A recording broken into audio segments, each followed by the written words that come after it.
வணக்கம். ஓஷோ உலகம். ஓஷோ மிக உயர்ந்த ஒரு விஷயத்தை தன்னுடைய நூலில் சொல்லியிருக்காரு. சிந்திக்கக்கூடிய விஷயம் என்ன அப்படின்னா, இந்த உலகத்தில் 2 வகையான மனிதர்கள் இருக்கிறார்கள்.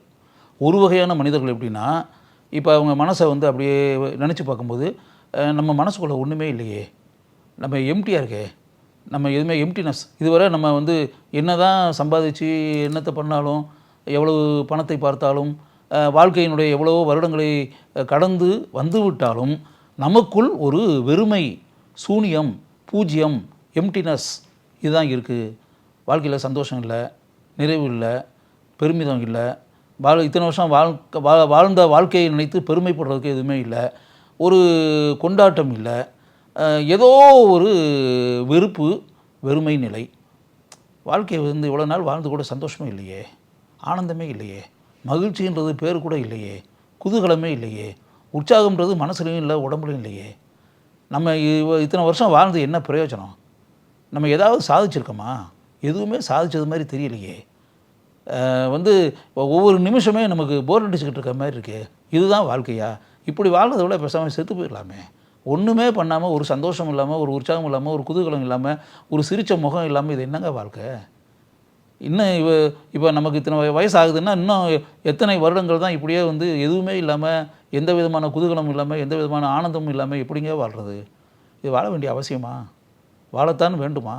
வாழ்ந்து என்ன பிரயோஜனம்? இதுவரை இத்தனை ஆண்டுகள் எந்த சந்தோஷத்தையும் நாம் பார்க்கவில்லை என்றால் இனிமேல் என்னத்தை போய் பார்க்க போகிறோம் அப்படின்ற மாதிரி நினச்சி, அந்த எம்டினஸ் அப்படின்ற ஒரு மேட்டர் இருக்குல்ல, அந்த எம்டி, அதை காலியாக கிடக்கக்கூடிய அந்த மனது அப்படின்றல, அதை மற்றவங்க நம்மளை பற்றி ஏதாவது இந்த ஆள் ஒன்றுமே பண்ணலை, ஒரு சாதனையும் பண்ணலை, வாழ்க்கையை இத்தனை வருஷம் வேஸ்ட் பண்ணிட்டான் அப்படின்ற மாதிரி மற்றவங்க ஏதாவது குறை சொல்லி விடுவார்கள் அப்படின்றதுக்காக ஒரு பணத்தை சம்பாதிக்கணும், மிகப்பெரிய கட்டடங்கள்லாம் கட்டணும், ஒரு 5 வீடுகளை விலைக்கு வாங்கணும், 5 கார்கள் இருக்கணும், நம்ம எப்போவுமே விமானத்தில் தான் பயணம் செஞ்சு போகணும், நமக்கு நிலத்தை நிறையா வாங்கி போடணும், பல ஏக்கர் நிலத்தை சொந்தமாக்கணும், அரசியலில் மிகப்பெரிய பதவியில் உட்காரணும், அமைச்சராக ஆகணும், மிகப்பெரிய அதிகாரியாக வரணும், அரசாங்க அதிகாரியாக பல பேருக்கும் கட்டளை இடணும், ஒரு ஐபிஎஸ் ஆஃபீஸராக வரணும், ஐஏஎஸ் ஆஃபீஸராக வரணும், பிஹெச்டி எம்ஃபில் இந்த மாதிரி பட்டங்கள்லாம் பெற்று பேராசிரியராகவோ பல்கலைக்கழக துணைவேந்தராகவோ ஆகணும். இப்படிலாம் மனசுக்குள்ளே நினச்சி அந்த ஏற்கனவே இருக்கக்கூடிய எம்டினஸ்ன்ற ஒரு மேட்டருக்குள்ள அதை கவர் பண்ணுறதுக்காக அதிகாரம், அரசியல், பணம், செல்வாக்கு இந்த மாதிரி விஷயங்களை வச்சு கவர் பண்ணுறது. கவர் பண்ணி, யார் சொன்னது நான் எதுவுமே சம்பாதிக்கலைன்னு சொல்லி? நான் எவ்வளவு கோடிகள் சம்பாதிச்சிருக்கேன், நான் எவ்வளவு வீடுகளுக்கு சொந்தக்காரன், என்கிட்ட எவ்வளவு கார்கள் இருக்குது, நான் எப்படிப்பட்ட உயர்ந்த பதவியில் உட்கார்ந்துருக்கேன், அரசியலில் என்னுடைய நிலை என்ன, எப்படிப்பட்ட உயர்ந்த நிலையில் அரசியல் உலகத்தில் நான் இருக்கேன், கலைத்துறையில் நான் பண்ண சாதனைக்கு நிகராக யாராவது பண்ணியிருக்காங்களா சமீப சமீப வருடங்களா? அதை யோசித்து பாருங்கள், எவ்வளோ பெரிய சாதனைகள் நான் பண்ணியிருக்கேன் அப்படின்ற மாதிரிலாம் இவர் வெளியே சொல்லுவார். அது என்ன பிரச்சனைனா, இவர் சொன்னதெல்லாம் உண்மை தான், இவர் பணக்காரராக இருக்கிறதெல்லாம் உண்மை தான், கட்டடங்கள்லாம் நிறையா வீடுகள்லாம் இருக்கிறதெல்லாம் உண்மை தான், கார்கள்லாம் நிறையா இருக்கிறதெல்லாம் உண்மை தான், உயர்ந்த பதவியில் இருக்கிறதெல்லாம் உண்மை தான், அரசியலில் மிகப்பெரிய இடத்துல இருக்கிறதெல்லாம் உண்மை தான். இதெல்லாம் இருந்தால் கூட இது உலகத்துக்கு காட்டுறதுக்காக இவர் அதை வச்சுக்கிட்டு இருக்காரே தவிர, இப்போவும் இவ்வளோ இருந்து கூட ஹீ இஸ் நாட் ஹாப்பி. அவர் சந்தோஷமாக இல்லை, ஏதோ வெறுமை நிலை.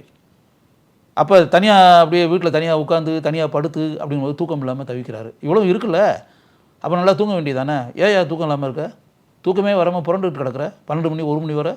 அப்போ இவ்வளோ இருக்கக்கூடிய ஆள் நீ தூங்கணுமா இல்லையா? படுத்த உடனே தூங்கணுமா இல்லையா? அப்படியே கவலையில் இருக்க. உலகத்துக்கு காமிக்கிறதுக்காக இதெல்லாம் சம்பாதிச்ச, ரைட்டு. அப்போ இப்போவும் நீ சந்தோஷமாக இல்லை. கோடிகள் இருந்தால் கூட, கோடிக்கணக்கான ரூபாய்க்கு அதிபதியாக இருந்தால் கூட, பல கார்களுக்கு சொந்தக்காரனாக இருந்தால் கூட, பல வீடுகளுக்கு சொந்தக்காரனாக இருந்தால் கூட, பல ஏக்கர் நிலத்துக்கு சொந்தக்காரனாக இருந்து கூட நீ மகிழ்ச்சியாக இல்லை அப்படின்னு நமக்கு கேட்க தோணுதில்ல. இது ஒரு வகையான பீப்புள். இன்னொரு வகையான பீப்புள் என்னென்னா, அவங்ககிட்ட உண்மையாகவே எம்டினஸ் தான், அவங்ககிட்ட எதுவுமே கிடையாது. இப்போ நம்ம ஏழைகள், லோயர் மிடில் கிளாஸ், நடுத்தர குடும்பம் அப்படின்லாம் சொல்கிறோம்ல, அவங்க பணக்காரர்கள் கிடையாது, அவங்க பெரிய பதவியிலெல்லாம் இல்லை, அரசியல் உலகத்தில் மிகப்பெரிய அமைச்சராகவோ, நாடாளுமன்ற உறுப்பினராகவோ, சட்டமன்ற உறுப்பினராகவோ, கவர்னராகவோ அப்படிலாம் எதுவுமே கிடையாது. அரசாங்கத்தில் உயர்ந்த அதிகாரியெல்லாம் அவங்க இல்லை. அவங்க ஐபிஎஸ்ஸோ ஐஏஎஸ் எல்லாம் தேர்ச்சி அடைந்து தேர்வு பெற்று அப்படிலாம் ஒன்றும் வரல. மிகப்பெரிய கலைஞர்களாகவோ மிகப்பெரிய சாதனைகள் படைத்த மனிதர்களாக அப்படிலாம் ஒன்றுமே இல்லை.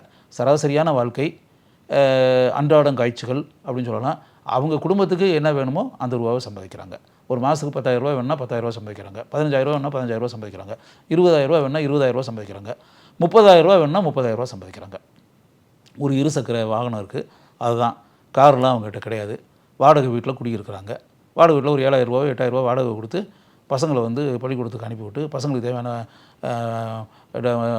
ஆடைகளையும் அவங்களுக்கு தேவையான புத்தகங்களையும் இதெல்லாம் வாங்கி கொடுத்து அவங்களுக்கு எந்த விதமான பிரச்சனையும் இல்லாமல் வாழ்கிறாங்க. ஆனால் இந்த பீப்புள் வந்து சந்தோஷமாக இருக்கிறாங்க. கோடிக்கணக்கான பணம் இல்லை, ஆயிரங்கள் தான் புரண்டுக்கிட்டு இருக்கிறது. லட்சங்களுக்கு கூட கிடையாது. என்ன சொல்ல போனால் 1 லட்சன்றதை அவங்க பார்த்ததே கிடையாது. ஒரே நேரத்தில் 1 லேக் அப்படின்லாம் பார்த்ததில்லை. சில ஆயிரங்களை தான் பார்த்துருக்காங்க. அவங்க பார்த்தது ஃபுல்லாக பணம்ன்றது அப்படி தான். அப்படியே கட்டுன்றோம்ல, கத்தையா, பணக்கத்தை. அந்த பணக்கத்தையெல்லாம் அவங்க பார்த்தது கிடையாது. பண மூட்டையெல்லாம் அவங்க பார்த்தது கிடையாது. அப்படியே பாக்கெட்டுக்குள்ளே பணத்தை எடுத்து வந்து இல்லாட்டி ஒரு சின்ன பைக்குள்ளே வச்சுட்டு வர அளவுக்கு தான், அந்த அளவுக்கு தான் அவங்க பணத்தை பார்த்துருக்காங்க தவிர அதை தாண்டி பணத்தையே பார்த்தது இல்லை. ஆனால் அவர்கள் வாழ்க்கையில் மிகவும் சந்தோஷமாக இருக்கிறார்கள், ஆனந்தமாக இருக்கிறார்கள், உற்சாகத்துடன் இருக்கிறார்கள், சிரித்த முகத்துடன் இருக்கிறார்கள், பிரகாசமாக எப்போதும் இருக்கிறார்கள். அதுக்கு காரணம் என்ன? அந்த எம்டினஸை ஃபில்லப் பண்ணணும்னு அவங்க நினைக்கல. அந்த எம்டினஸ் ஏற்கனவே இருக்கல, அந்த வெறுமை, சூனிய நிலை அப்படின்னு இருக்குல்ல, அதை வந்து அவங்க வந்து மனப்பூர்வமாக அவங்க அதை ஏற்றுக்கிட்டு அந்த வாழ்க்கையை ஏற்றுக்கொண்டு அதை கொண்டாடுகிறார்கள்.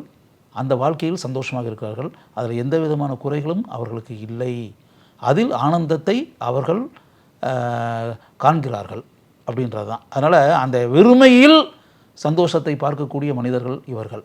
அவங்களுக்கு வந்து கோடிகள்லாம் தேவையில்லை, கார்கள்லாம் தேவையில்லை, பங்களாக்கள்லாம் தேவையில்லை, பெரிய பதவிகள்லாம் தேவையில்லை, அரசியல்வாதியாக அலங்கரிக்க வேண்டும் என்ற ஆசையெல்லாம் அவங்ககிட்ட கிடையாது. இந்த பிறவியில் நமக்கு கிடைச்சிருக்கக்கூடிய வாழ்க்கையில் இந்த வாழ்க்கையை சந்தோஷமாக வாழ்ந்தால் போதும். ஒவ்வொரு நாளையும் குதூகலத்துடன் கழித்தால் போதும் அப்படின்னு நினச்சிக்கிட்டு இருக்கக்கூடிய மனிதர்கள் அவர்கள் சந்தோஷமாகத்தான் இருக்கிறார்கள். அப்போ இதிலிருந்து யோசிச்சு பாருங்கள். அதாவது அனைத்தும் இருந்து சந்தோஷமற்ற மனிதர்கள், எதுவுமே இல்லாமல் சந்தோஷமாக இருக்கக்கூடிய மனிதர்கள், இந்த 2 வகையான மனிதர்கள் தான் இந்த உலகத்தில் இருக்கிறார்கள். இந்த ப்ரோக்ராம் நீங்கள் பார்த்துக்கிட்டு இருக்கீங்களா? நீங்கள் இந்த 2 வகையான மனிதர்களில் நீங்கள் எந்த குழு, அதாவது 2 வகையான குழு 2 குரூப் பீப்புள் அப்படின்றத நான் சொல்லிட்டேன், ஓஷோ சொன்னதை. இந்த 2 வகைப்பட்ட மனிதர்களில் நீங்கள் எந்த வகையில் உள்ள மனிதர் என்பதை நீங்களே சிந்தியுங்கள். நீங்களே சிந்தித்து தெரிந்து கொள்ளுங்கள், புரிந்து கொள்ளுங்கள்.